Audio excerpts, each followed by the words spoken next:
Gaming. Hello and welcome to the Daily Flange with Intoxicus Gaming. Today is March the 4th, 2020, and today we're talking about coronavirus again, but this time a more broader perspective and more about what all these cancellations and delays and also changing events to a more virtual online format, what this all means for conferences and conventions related to tech and gaming moving forwards.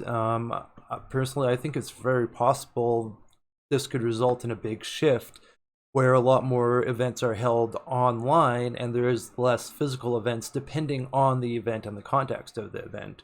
So let us flange on into this with this article. This is a pretty good one to start with and keep in mind. This one's from Vox, or Recode, whatever that is. But here's the headline, as I'm sure you've read. Coronavirus has already dealt a $500 million blow to the tech industry's events economy. That's huge.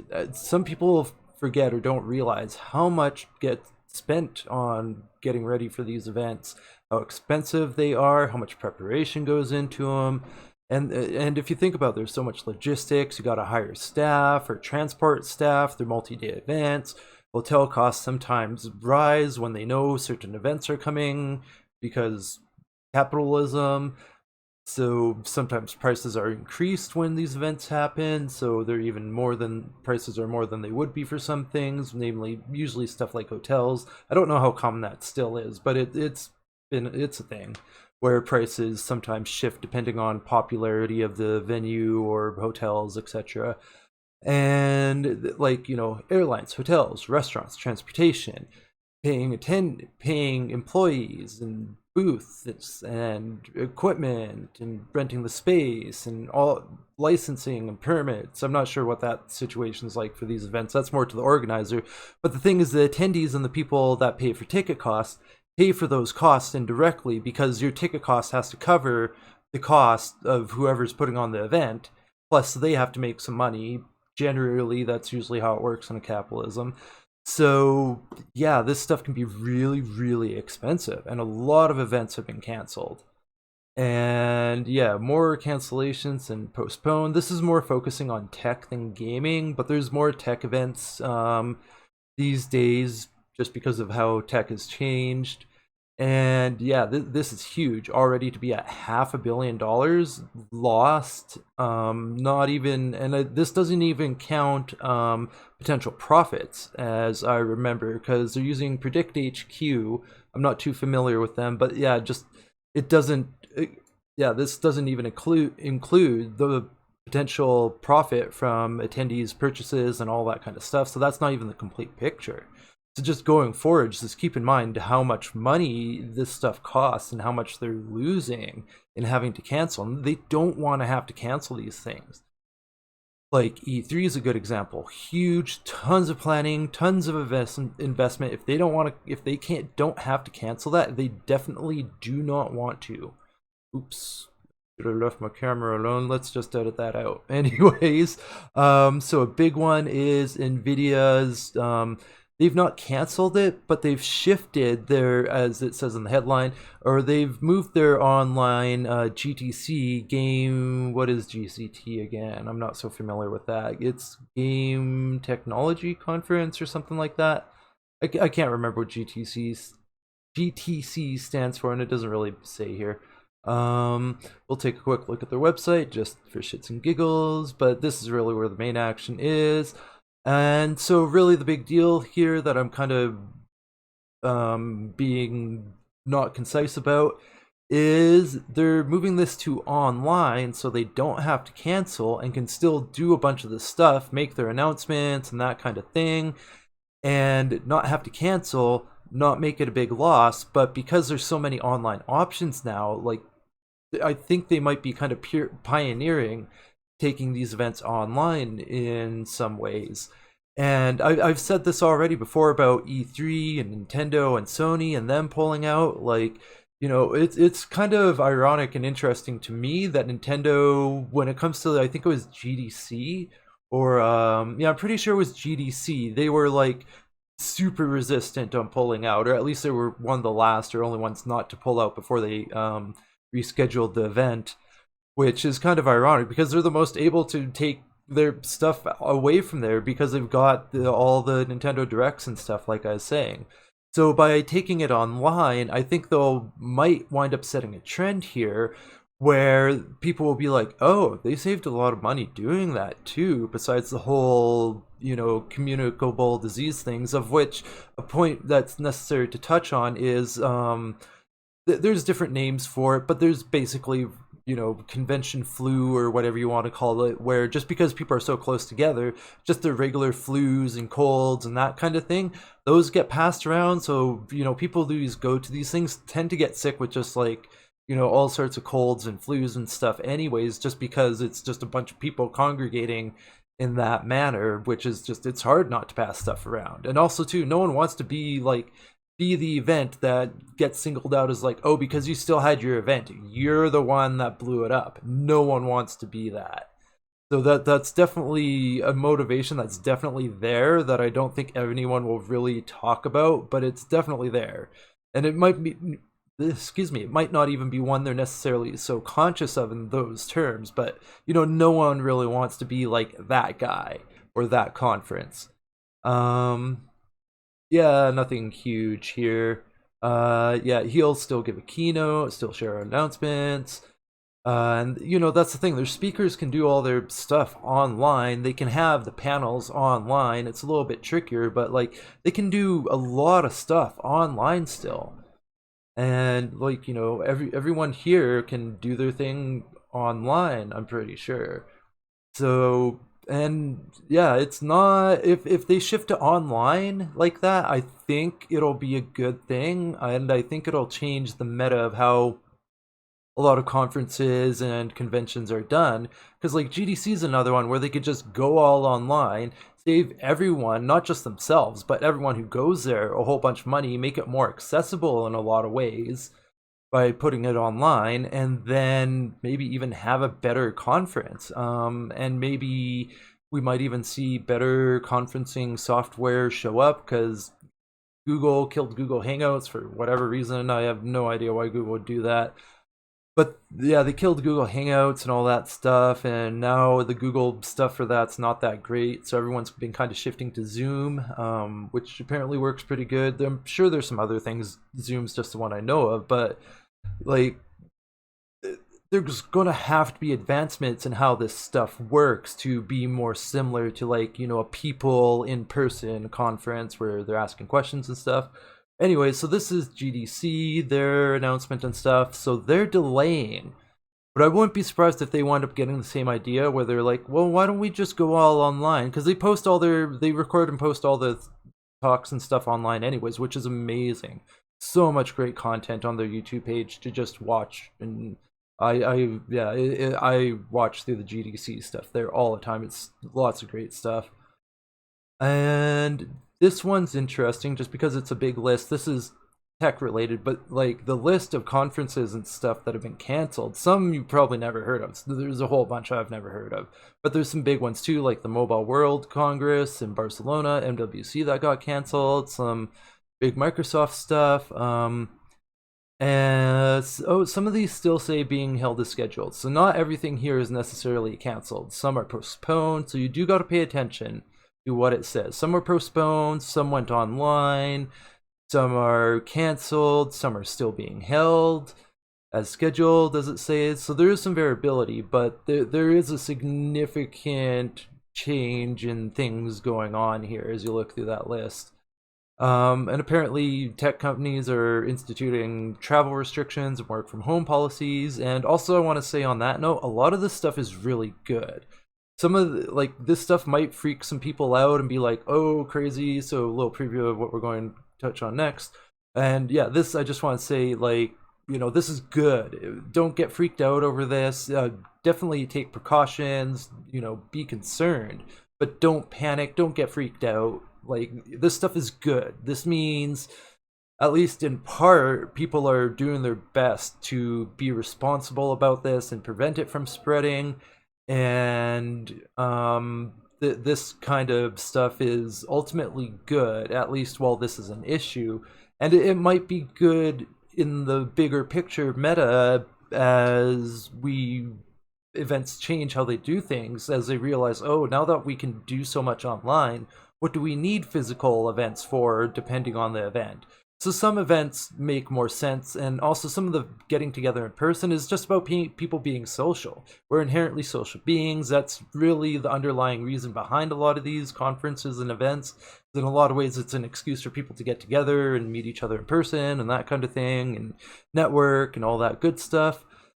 And so it's going to be an interesting, I think, just cultural, social shift in general, depending on how serious this gets. And it is looking like we got to take this kind of seriously, quite seriously, but we don't need to be freaking out. And it's because things are like this are happening, even though there's other things that aren't happening as properly, depending on specific locations. But that's not quite what we're here to talk about. But, you know, in places where some of the dealing with coronavirus, which not being monetized yet, I'm lucky I can say. Everyone else is saying CV or dancing around it. And obviously when I do get monetized, I'm not really going to be making money on some of these older videos anyway. It's not the point. Yeah, it's going to change the meta of a lot of things, I think. And this is why we're at this one, is because of E3. So far, E3's flanging ahead, but I'm just waiting for this to change. But I wouldn't be surprised if they're a little bit sunk cost fallacy, in the sense that they've already spent and invested and planned a lot. So if they can possibly avoid canceling or changing things, they definitely want to, because it'll be a huge hit for the ESA, which apparently hasn't been doing so hot, at least in the public eye. I'm not sure what their finances are like, but that's always been a contentious thing, where there's at least been whispers of, ooh, ESA not doing so well, like, frequently. So I'm not sure what it's like now, but it's been an ongoing thing where it's been questioned, like, how viable is E3? How much money do they make? Is it even worth their time? That kind of thing. So this is kind of the whole point of this video, is I think if the coronavirus gets serious enough that E3 is going to have to cancel, or at least shift to an online format, like GTC with Nvidia and some of the other conferences, which we already have Sony that's not going, probably just going to do their own thing with the state of play, is my prediction. And then we got Nintendo that's kind of half out, although they might be kind of stuck on it, at least in terms of ability to do it easily. They're the ones that have the most ability to step out of E3 and do their own thing, or just go online and not show up physically at a location and just do it from where they're at. So with those two entities being big leaders, and with Microsoft already having canceled events, I wouldn't be surprised if they pull out or do something online only instead. I wouldn't be surprised if they wind up kind of leading the way, and I wouldn't be surprised if Nintendo remains kind of stubborn. But I hope not. Like, I don't know. I'm almost kind of hoping things change, because I think it'll be better overall if these conferences go online and aren't like tech conferences. Like I was saying in a previous video, E3 needs to be more of a Comic-Con to survive, and less like a tech conference, where it's more kind of journalist exclusive focused, and have more things like panels, and just generally be more like a Comic-Con, and have more things for attendees, and just, yeah, and have more than, you know, sitting in line for like 5 hours to play one game, and that's like one of your days at E3. So I wouldn't be surprised if there's a lot of benefit from going online, at least in part, with some of these conferences. And I'm predicting that coronavirus is going to wind up being a precipitating factor, and kind of be a tipping point where it's like, well, they kind of have to. And once they do it after having to, because, you know, it's just more responsible to go online as much as is possible when this is all going on, I think they're going to step back and be like, shit, that we would really save a lot of money if we did this next year. And then next year they'll be like, well, we're just going to do it online like we did last year because it saved a lot of money and it worked better. That wouldn't surprise me one bit. So I'm totally predicting, and that's my prediction, to be a little bit redundant there, that this is going to propel things to become more online. Like, I think they were already going to start moving that direction, but more slowly. Like, I was initially, before this all blew up with coronavirus, I was predicting more that Nintendo would bail next year, 2021, after Sony kind of set the pace by not showing up and being like, look how much money we saved, and we were even more effective doing our own thing. And Nintendo would be like, well, we're already half out, well, we might as well do what Sony did.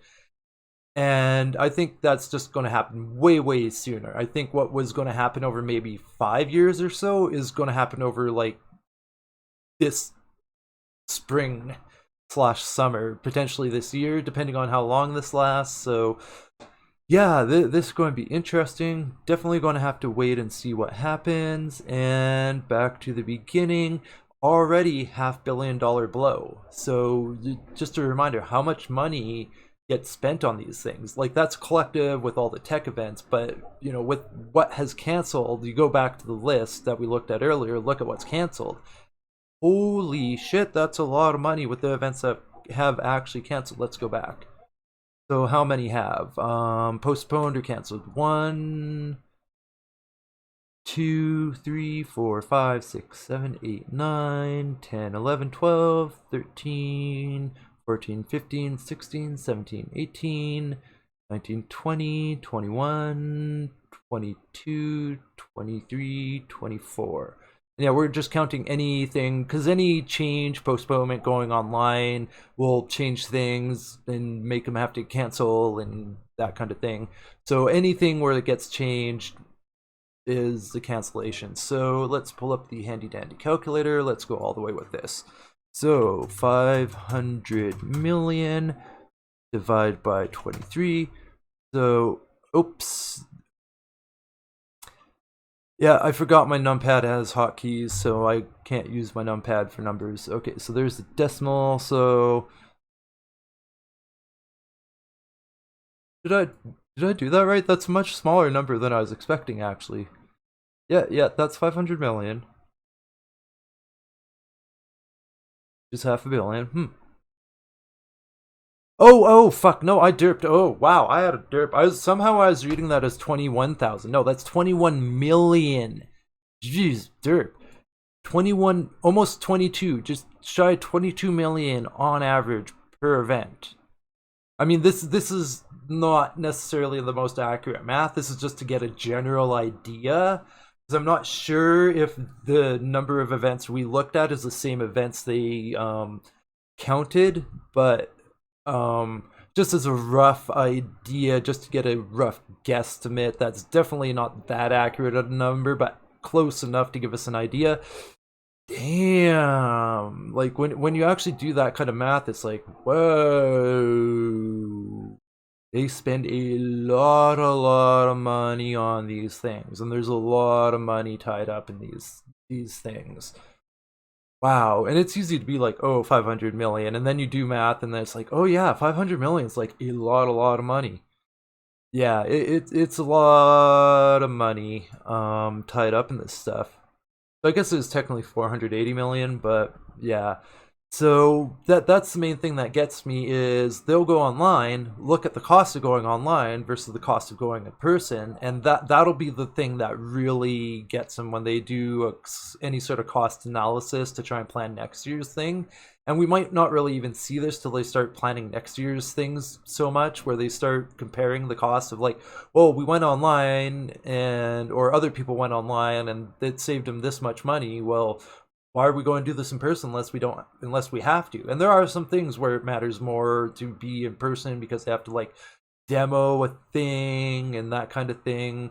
So, you know, sometimes they have to actually demo a thing, but with games, they can just give us demos again like we used to have back in the day. Like, it used to be demos everywhere, and it'd be kind of nice to have more demos just in general. It's, you know, just release demos to the public, but you know, but then people data mine them, and it's like, well, don't leave stuff for people to data mine in your demos. Just take the time to be a bit cleaner about your releases like that. and that problem solved. So yeah, anyways, it's time to wrap this up. Yeah, let me know what you think in the comments. Do you think we're gonna move more towards online events and all that stuff, or do you think next year we'll just go back to business as usual?